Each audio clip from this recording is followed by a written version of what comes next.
What's up, everyone? My name is Kyle Dowd. This video is a submission for a competition called the DAC Games. DAC stands for Dharma Artist Collective. You should check it out. The invitation was to engage in a new restorative practice. The restorative practice that I decided to start up is Microdosing the Darkness. Ever since I moved to the mountains after college, I've lived a pretty alternative life, always in pursuit of passion. So I've always chosen time and adventure over material wealth. It's been a really fruitful experience. There's been a lot of different living circumstances. I lived in a truck camper for the better part of 4 years, and that was at the height of my climbing obsession, my climbing career, let's call it. That was the lifestyle that afforded me as much time, as many days on the rock as possible. It's really been about living closer to nature. Most recently, I was living in a yurt up on a mountain over there. From the yurt, I moved to a sea can that was built out. And now I live in a trailer, which is great. It has all the amenities I need in a small space. On the same property, there's this house that my friend is working on renovating. What I noticed coming from off-grid living on the mountain to living in a trailer, yeah, it's great. I have Wi-Fi on demand, but everything is buzzy and there's like little green power lights everywhere. My routine now before going to sleep is just flipping off the power switch to the whole trailer. And that provides a dark and quiet environment. I could actually hear the wind outside. The downside is that the heat stops running. I'd rather be cold when I wake up than having a buzzy, lighty environment. I've had interest in the darkness for a few years since it became popular in the collective consciousness as people were going to these darkness retreats for anywhere from 3 to 6. I know some people that have done 40 days in the darkness. The intention of the experience, obviously it's an introspective experience, but they say that after 3 days, it can become a visionary experience where people get these downloads like you would on psychedelics. That is intriguing to me as a person who has sat in a lot of plant medicine ceremonies. But my question was, how can we make that accessible? I thought that I would do it like the OGs, the yogis who just sat in caves. I started going around looking for caves that would provide absolute darkness. I was living in Squamish at the time, and where I lived, the property backed up onto this mountain. I thought for sure I could find a cave. I looked everywhere. I found one that seemed really suitable. We even rappelled into it. I don't imagine many people have been in that cave. We might have been the first ones, but even in the depths of that massive cave, there was still light coming in. So that was pretty remarkable to discover. I would also note that the cave wasn't super comfortable. Like, the thing that I would be afraid of in the cave is rodents and other insects crawling over me while I'm having this deep meditative experience. The idea of microdosing the darkness actually came from Eric Godzi. We were on a group call speaking about how to create a ethical cult, using the word cult a little bit tongue-in-cheek. And he was speaking about the importance of rituals within any culture, and he mentioned the term microdosing the darkness. Now, he mentioned this to somebody else on the call, so I checked in to make sure they were okay with me running with this idea. What came to mind is creating like a dark tent where I could have my own experience. I ran the idea past the robots. They're like, okay, if you actually want to run with this idea, in hopes of creating a product, just build a ramshackle tent and start experimenting with it. Like, invite your friends into this tent. And I was like, I'm not building a ramshackle tent. Prior to this experiment, I actually did experience the darkness. That was last year during my vision quest. I just did 2 days in the dry, cold sweat lodge. Like, the idea with the darkness is that we want to attain absolute blackness to the point where you can't even see your hand in front of your face. And that's a really hard thing to do. It was pretty close to perfect. I had a blindfold for the bright periods of the day and it did its job. Some deeply insightful things came through. I then spoke to a friend who used to run darkness retreats here in Canada. He was pretty convinced that it's important to make it to that 72-hour threshold. And he said, just throw on a blindfold and get it done. I think it's important to have a ceremonial container space, that containment I can be within for the process. When he told me to just wear the blindfold, I was like, all right, I guess I'm building a ramshackle tent. My curiosity is, how effective is the darkness in the smaller doses? So what if people just want to go in there for a little reset? I will be experimenting with the darkness in a 24-hour stint, a 48-hour stint, and then little 4-hour chunks, maybe a 6-hour chunk. We'll see how it goes. I think for this particular project, I won't have the opportunity to do those longer stints, but that will be coming at some point in the future. Let's shoot it one more time. All right, so this is what I came up with last night. It is a cube-like structure. Just threw it together really fast. This wood is the wood that was gutted from this place. So it is like 7.5 this way so that I could fully stretch out. It is sturdy enough to support the blankets, and there's gonna be a whole bunch. Light is insidious and it'll get in through any little pinhole. So we'll see if I can figure out to layer the blankets the right way. Where's all the homies when you need them? Fuck. Oh yeah. I've lived in worse places. Ooh,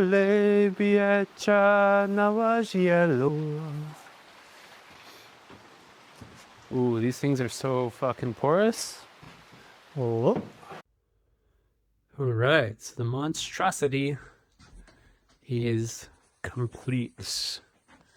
I threw everything I had at it, which is blankets and plywood, and I didn't want to cut the plywood because it's fucking $80 a sheet and it doesn't belong to me. Ran out of blankets, so I got this lumber wrap to go with it. There's a tarp, there's some tuck tape, God's greatest invention. And then inside this quadruple layered opening, this is the final setup. Got my bolster there in case I want to be in a seated meditation, some yoga blocks, cross ball foam roller, calling in that whale medicine. That's my sleeping bag, little pillow, and that bucket.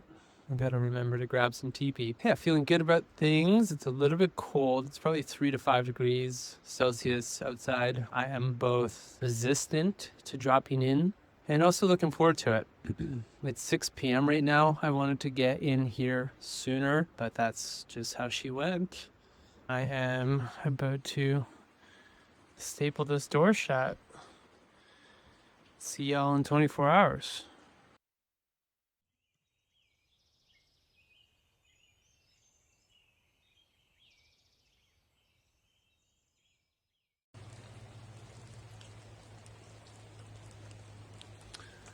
Okay.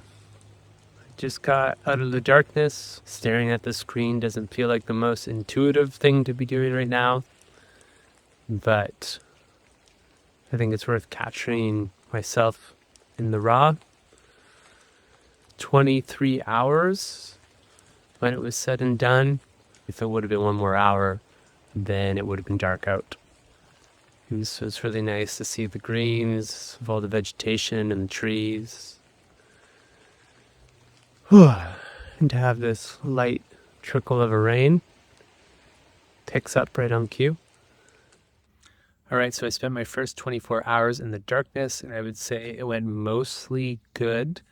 I was really disappointed at one point when I noticed the light coming in. So thankfully I had my blindfold that I could put on reluctantly.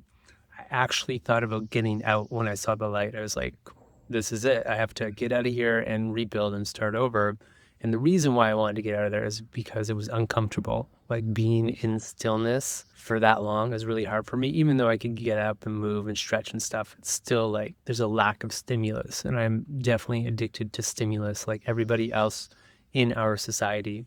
It's not quite a microdose, right? So I'm curious what a 4-hour session might feel like in order to have a restorative experience. I'm looking for, I guess, the greatest returns on investment. In that final hour, I was able to finally surrender into my experience. So it's kind of like a meditation where sometimes the juiciest bits of the meditation are like the final 20%. And I was in that zone when I exited. So maybe if I was in there for 48 hours, I would get more depth and beauty out of it on that second day. So a good question is, how did I feel coming out? Did I actually feel restored from the practice? And I would say that a mistake I made was starting in the evening and ending in the evening. So there was an awkward amount of time left in the day, and I didn't really know what to do with myself. Coming back to the light is a stunning experience. Definitely brought a sense of awe and gratitude, I would say. But I felt like a little bit disoriented and uncomfortable. For the next one, when I do a long one, I'm definitely going to start early in the morning and end in the morning. Ultimately, I believe that there's wisdom to be sourced in the darkness. Often in our modern society, when people think of darkness, they think of it being a negative aspect of the human experience. But actually, it's more neutral than that. It's just part of the human experience. When we think about the medicine wheel, in a lot of different traditions, the darkness is in the west. That's where the bear lives. The bear goes into its cave to hibernate for the winter. That's when life slows down and starts to come to a close for the season. That darkness is the beginning of creation. Seeds are planted in the darkness. It's that feminine creative force that has so much wisdom to offer to us. All right, about to head into the dark tent again. It's right there on the other side of that plywood. As you can see, I still have my headlamp on as well as my eye mask. Yeah, 48 hours. I don't feel great about it. I am bringing in a bunch of comfort items like food this time, and also my medicine drum. So yeah, just meeting myself at the edge that is tolerable. We'll see how it goes.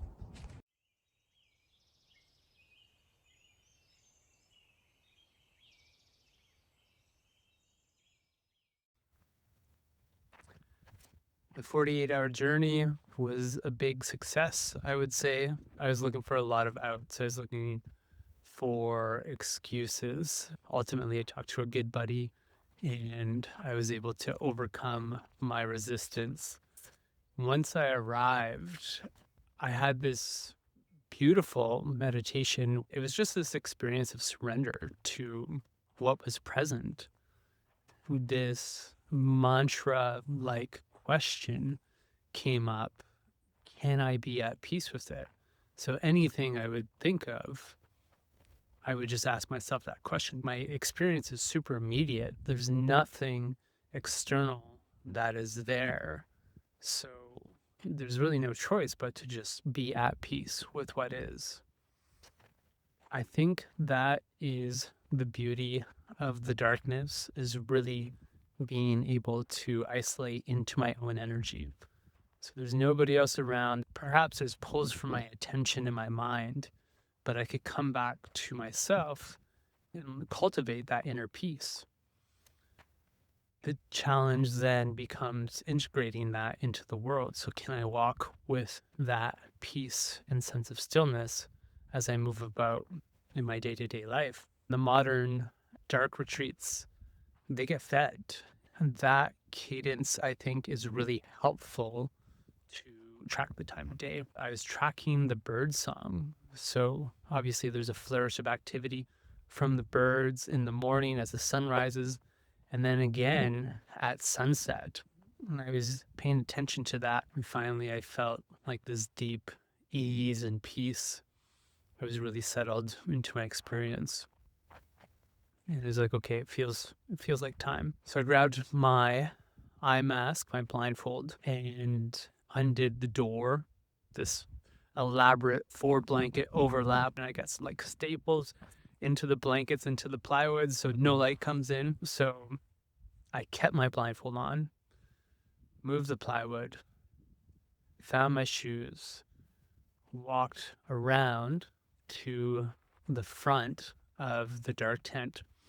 I like picked up the sheet of plywood and like shuffled it over and then opened the patio door and sat down and then slowly like crept the blindfold up off my eyes. And when sight and light rush in to my experience, it is like so magnificent and wondrous and like enchanting. I was just struck by the beauty of it all, the beauty of creation, this masterpiece that we're a part of, nature in all its wonder, in all its glory. I would say that moment alone made it all worth it. I felt like really altered. I still feel altered. It's only 2 hours after I exited. I would recommend the experience just for that moment, that big moment of reveal.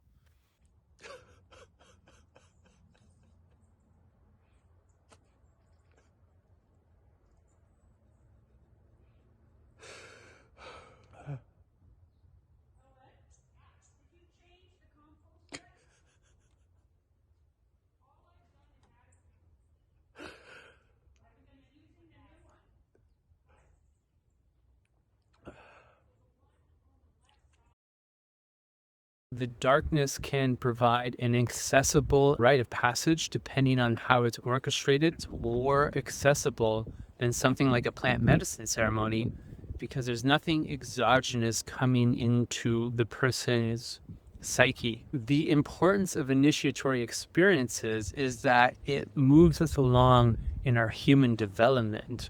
These initiatory experiences will help shed away those identities of ego so that they could step into their next role in life. We need people to evolve into that phase of elderhood so that they could then mentor the younger people and support that whole process of development. It's cyclical, and that cycle is currently broken. I'm really interested in revillaging, so reviving that village archetype where a group of people live together in a intimate way where they are creating a intergenerational regenerative culture. And a key component to that is initiatory experiences. If the dark room was part of the village, then that could be accessed by all members of the community.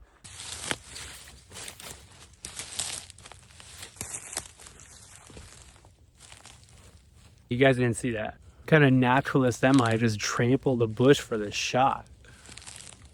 All right, that's a wrap. I'm calling the Microdosing the Darkness experiment complete, and I have some mixed feelings about the whole thing. So I did end up doing some microdoses of the darkness. I did 3 1-hour sits and 1 3.5-hour sit, and I found those to be great. It was a wonderful reprieve from my otherwise busy day, and to just go in there and rest and like sleep and stretch and meditate without that visual distraction is really beneficial. If I were to do it again, instead of focusing on those longer sits, I would do 1-hour sits for a week or 2 straight and see how those compounding effects would bleed into my day-to-day experience. I think it's kind of like a meditation practice where if somebody was meditating for 1 hour a day for an extended period of time, their state of being would become more harmonious, more balanced, more peaceful. I think that's the way to do it. I would note that it's pretty noisy where I was. There is a little bit of traffic, but also the building wrap on that unfinished building, like flapping around, that's pretty noisy. And it was also cold. So it was a generally uncomfortable experience, not like these bougie, modern, dark retreats.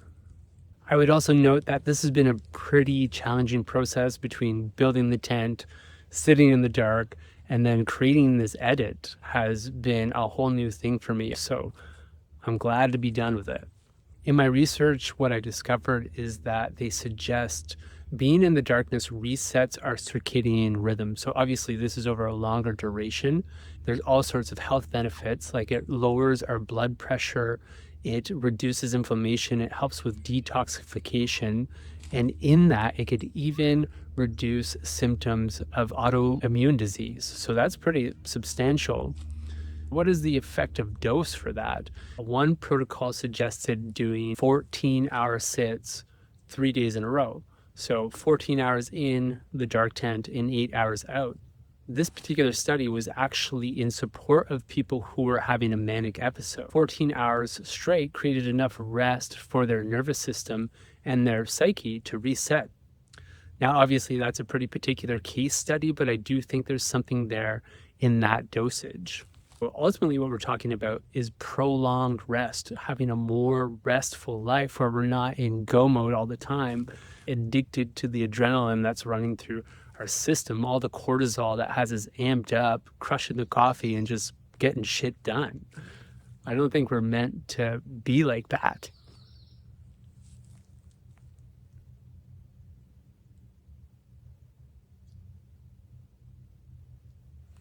And I'd actually say that was one of the flaws in my experiment. I didn't have enough preparation and integration time. It's just like any other ceremony.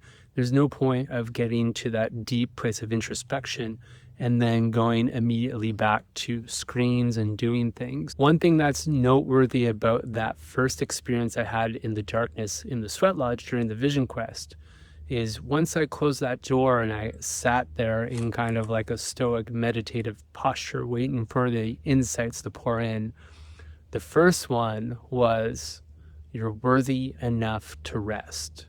And that just like rocked me. I just like fell over, laid down and wept. Actually, it was really impactful. And I think that's the challenge for a lot of people is they feel they have to be in go mode all the time. And of course, that is going to have negative health impacts. So having this space, this dark tent for people to just come and chill out could be a really beautiful offering. Now I want to continue to experiment with the darkness. I'm going to open it up to some friends and see if they want to come into my rugged dark room experience, see if they have it in them. And I'm going to sit with this idea about building a prototype. I think there's something here. It could be a really effective practice. I just got to figure out the logistics of what it'll take to build a dark tent that can be manufactured. So if that interests anybody, please let me know if you want to reach out and support that or partner. And I'm also going to carry on this journey of revillaging. That's really my major calling in life. I'm looking for source keepers, people who really feel that calling in their soul that we can create an intergenerational regenerative culture. If you want to keep in touch, you can follow me on Instagram, and I look forward to connecting. Be well. What if I got everything?